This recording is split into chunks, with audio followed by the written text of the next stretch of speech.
melewati jalan underpass Unila yang dibuka satu sisi.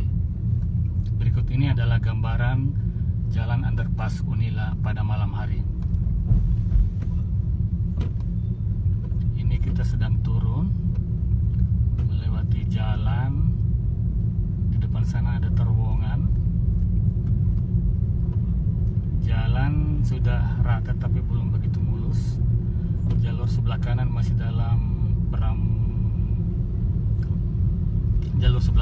dalam proses perbaikan, sehingga belum begitu bagus dan belum bisa dijalani.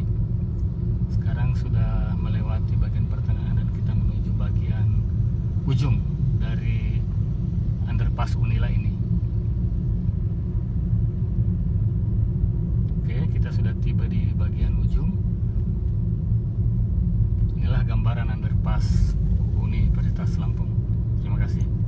Akan melewati jalan underpass Unila yang dibuka satu sisi. Berikut ini adalah gambaran jalan underpass Unila pada malam hari. Ini kita sedang turun melewati jalan.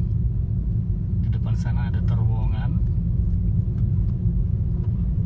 Jalan sudah rata tapi belum begitu mulus. Jalur sebelah kanan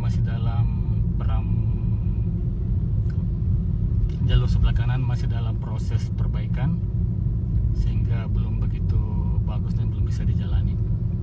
Sekarang sudah melewati bagian pertengahan dan kita menuju bagian ujung dari underpass Unila ini. Oke, kita sudah tiba di bagian ujung. Inilah gambaran underpass Universitas Lampung.